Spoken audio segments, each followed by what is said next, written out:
तो आप सभी जानते हैं चंद्रयान 3 सफलतापूर्वक चंद्रमा की सतह पर पहुंच गया है। तो आज के इस वीडियो में हम इसी टॉपिक से संबंधित यानी कि चंद्रयान 3 से संबंधित बेसभी प्रश्न देखेंगे जो आपके आने वाली परीक्षाओं में पूछे जा सकते हैं। तो इसलिए वीडियो आपके लिए हेल्पफुल होने वाला है, तो आप वीडियो पूरे एंड तक देखते रहिए। तो चलिए आज का वीडियो शुरू करते हैं। तो पहला प्रश्न है, मिशन चंद्रयान 3 कब लॉन्च किया गया था? तो आंसर ए होगा 14 जुलाई 2023 को। तो चंद्रयान 3 14 जुलाई 2023 को दोपहर 2:35 पर लॉन्च किया गया था। तो डेट महत्वपूर्ण है, चंद्रयान 3 लॉन्च हुआ था 14 जुलाई 2023 को। अब देखिए चंद्रयान 3 मिशन का उद्देश्य क्या है? चंद्रमा की सतह पर लैंडर की सुरक्षित और सॉफ्ट लैंडिंग कराना और रोवर को चंद्रमा की सतह पर चलते हुए दिखाना। इसी के साथ लैंडर और रोवर के माध्यम से चंद्रमा की सतह का वैज्ञानिक अध्ययन करना। तो ये चंद्रयान 3 मिशन का उद्देश्य है। नेक्स्ट क्वेश्चन है, चंद्रयान 3 चंद्रमा की सतह पर सफलतापूर्वक कब उतारा गया? तो आंसर बी होगा 23 अगस्त 2023 को। तो भारत ने एक नया इतिहास रचा है। 23 अगस्त 2023 को शाम 6:04 पर चंद्रमा की सतह पर चंद्रयान 3 का जो लैंडर था, तो लैंडर की सॉफ्ट लैंडिंग कराई। यानी कि चंद्रमा की सतह पर चंद्रयान 3 का लैंडर कब उतारा गया? 23 अगस्त 2023 को। तो आपको दो डेट जरूर याद रखनी है। चंद्रयान 3 लॉन्च किया गया था 14 जुलाई 2023 को और चंद्रयान 3 का लैंडर चंद्रमा की सतह पर कब उतरा? 23 अगस्त 2023 को। तो दोनों डेट महत्वपूर्ण जरूर याद रखना है। अगला प्रश्न है, चंद्रयान 3 की चंद्रमा के किस ध्रुव पर लैंडिंग कराई गई? तो आंसर सी होगा चंद्रमा के दक्षिणी ध्रुव पर। तो जो चंद्रयान 3 था, तो चंद्रयान 3 का लैंडर ये कहाँ पर उतारा गया? चंद्रमा के किस हिस्से पर उतारा गया? तो चंद्रमा के दक्षिणी ध्रुव पर चंद्रयान 3 का लैंडर उतरा। देखिए अभी तक दुनिया का कोई भी देश चंद्रमा के दक्षिणी ध्रुव पर अपना लैंडर नहीं उतार पाया है। तो भारत ऐसा करने वाला दुनिया का पहला देश बन गया है, इसलिए महत्वपूर्ण है। यहाँ से क्वेश्चन पूछा जा सकता है कि चंद्रयान 3 का लैंडर चंद्रमा के किस ध्रुव पर उतारा गया? तो चंद्रमा के दक्षिणी ध्रुव पर उतरा था। अब देखिए बता दूं, करीब 40 दिन के बाद 3,84,000 किलोमीटर का सफ़र तय करके लैंडर चंद्रमा के दक्षिणी ध्रुव पर उतरा था। यानी कि पृथ्वी से चंद्रमा की दूरी लगभग 3,84,000 किलोमीटर है। इस दूरी को तय करने के लिए चंद्रयान 3 को करीब 40 दिन से ज़्यादा का समय लगा था। उसके बाद चंद्रयान 3 का लैंडर चंद्रमा के दक्षिणी ध्रुव पर उतारा गया था।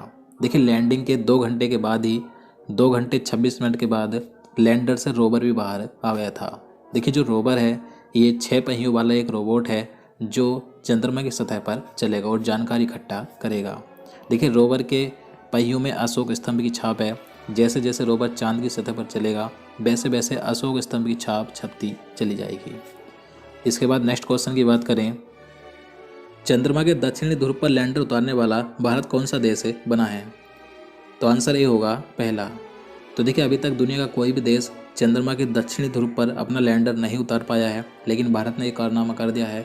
तो भारत चंद्रमा के दक्षिणी ध्रुव पर अपना लैंडर उतारने वाला दुनिया का पहला देश बन गया है। लेकिन देखिए चंद्रमा की सतह पर लैंडर उतारने वाला भारत दुनिया का चौथा देश बना है। तो याद रखना है। अगला प्रश्न है, चंद्रमा की सतह पर लैंडर उतारने वाला भारत कौन सा देश बना? तो अभी मैंने आपको बताया था कि चंद्रमा की सतह पर लैंडर उतारने वाला भारत चौथा देश बन गया है। तो आंसर डी होगा। इससे पहले अमेरिका, रूस और चीन ये तीनों देश चंद्रमा की सतह पर अपने अपने लैंडर उतार चुके हैं, लेकिन चंद्रमा के दक्षिणी ध्रुव पर पहुंचने वाला पहला देश है भारत। तो याद रखना है। अगला प्रश्न है, मिशन चंद्रयान 3 कहाँ से लॉन्च किया गया था? तो आंसर बी होगा सतीश धवन सेंटर, श्रीहरिकोटा, आंध्र प्रदेश। तो मिशन चंद्रयान 3 14 जुलाई 2023 को श्रीहरिकोटा के सतीश धवन अंतरिक्ष केंद्र से लॉन्च किया गया था। ये सतीश धवन अंतरिक्ष केंद्र कहाँ पर है? तो आंध्र प्रदेश के श्रीहरिकोटा में स्थित है। अगला प्रश्न है, मिशन चंद्रयान 3 किसके द्वारा लॉन्च किया गया? तो चंद्रयान 3 लॉन्च किया गया था इसरो के द्वारा। तो आंसर ये होगा। इसरो की बात करें यानी कि भारतीय अंतरिक्ष अनुसंधान संगठन, तो इसरो के वर्तमान में अध्यक्ष हैं एम सोमनाथ। तो इनका नाम महत्वपूर्ण है। इसरो का गठन 15 अगस्त 1969 को हुआ था। इसरो का मुख्यालय कर्नाटक के बेंगलुरु में स्थित है। क्वेश्चन नंबर 8 है, चंद्रयान 3 किस रॉकेट की मदद से लॉन्च किया गया था? तो आंसर ए होगा LBM-3। LBM-3 का पूरा नाम है लॉन्च व्हीकल मार्क 3। तो इस रॉकेट की मदद से चंद्रयान 3 को लॉन्च किया गया था। देखिए LBM-3 को पहले GSLV मार्क 3 के नाम से जाना जाता था। जो चंद्रयान 2 था वो इसी रॉकेट यानी कि GSLV मार्क 3 से लॉन्च किया गया था। देखिए LBM-3 को वैज्ञानिक बाहुबली कहकर भी बुलाते हैं। इसी रॉकेट को LBM-3M4 भी कहा जाता है। तो जो LBM-3 है इस रॉकेट को LBM-3M4 भी कहा जाता है। तो आपको ये भी देखने को मिल सकता है, तो याद रखना है। नेक्स्ट क्वेश्चन है, मिशन चंद्रयान 3 की कुल लागत कितनी है? तो आंसर भी होगा 615 करोड़ रुपए। तो चंद्रयान मिशन 3 में कुल लागत आई है करीब 615 करोड़ रुपए। अगला प्रश्न है, चंद्रयान 3 के कितने भाग हैं? तो आंसर भी होगा 3। तो चंद्रयान 3 को 3 भागों से मिलकर बनाया गया था, प्रोपल्सन मॉड्यूल, लैंडर मॉड्यूल और रोवर।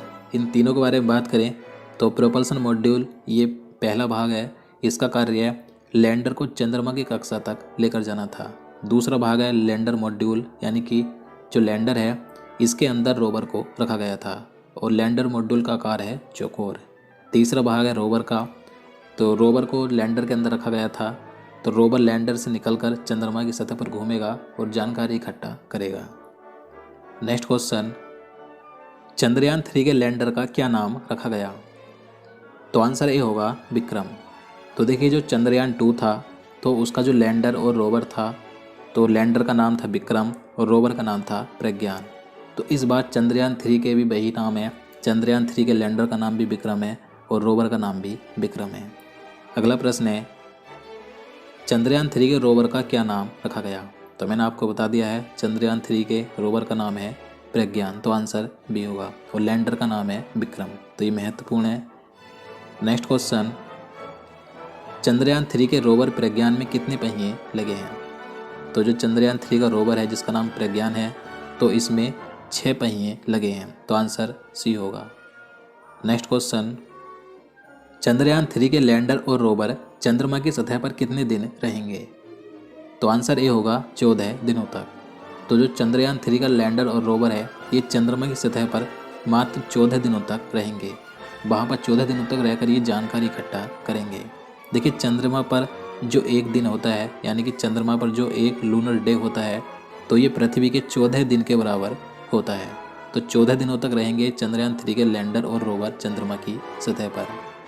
अगला प्रश्न है, चंद्रयान 3 का कुल वजन कितना है? तो राइट आंसर सी होगा 3900 किलोग्राम। तो चंद्रयान 3 का कुल वजन है 3900 किलोग्राम, जिसमें प्रोपल्सन मॉड्यूल का वजन 2148 किलोग्राम है और लैंडर मॉड्यूल का वजन है 1752 किलोग्राम। इस 1752 में रोवर का वजन भी शामिल है 26 किलोग्राम। नेक्स्ट क्वेश्चन, चंद्रयान 3 के लिए प्रमुख रॉकेट इंजन का क्या नाम है? तो आंसर सी होगा CE-20 क्रायोजेनिक इंजन। अगला प्रश्न है, चंद्रयान 3 के लैंडर में कितने थ्रोटल सक्षम इंजन हैं? तो आंसर भी होगा 4।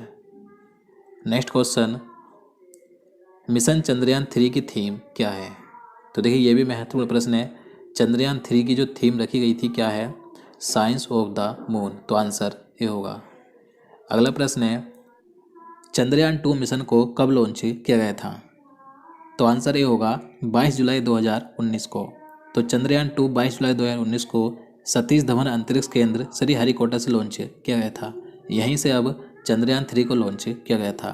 देखिए चंद्रयान 2 ये असफल हो गया था क्योंकि चंद्रमा की सतह से मात्र 2.1 किलोमीटर की ऊंचाई से पहले ही चंद्रयान 2 का जो लैंडर था तो इसका संपर्क इसरो से टूट गया था, इसलिए असफल हो गया था। इसके बाद अगला प्रश्न है, चंद्रयान 2 किस रॉकेट की मदद से लॉन्च किया गया था? तो आंसर भी होगा GSLV मार्क 3। देखिए GSLV मार्क 3 की मदद से लॉन्च किया गया था चंद्रयान 2 को। GSLV मार्क 3 को अब LBM-3 के नाम से जाना जाता है। LBM-3 से अब चंद्रयान 3 को लॉन्च किया गया। नेक्स्ट क्वेश्चन, चंद्रयान 1 मिशन कब लॉन्च किया गया था? तो आंसर भी होगा 22 अक्टूबर 2008 को। तो देखिए भारत का जो चंद्रयान मिशन 1 था तो ये 22 अक्टूबर 2008 को लॉन्च हुआ था। देखिए चंद्रयान 1 को PSLV XL C11 रॉकेट से लॉन्च किया गया था। नेक्स्ट क्वेश्चन, चंद्रयान 3 की मिशन डायरेक्टर कौन है? तो आंसर बी होगा रितु करिधल। तो चंद्रयान 3 की जो मिशन डायरेक्टर हैं इनका नाम है रितु करिधल।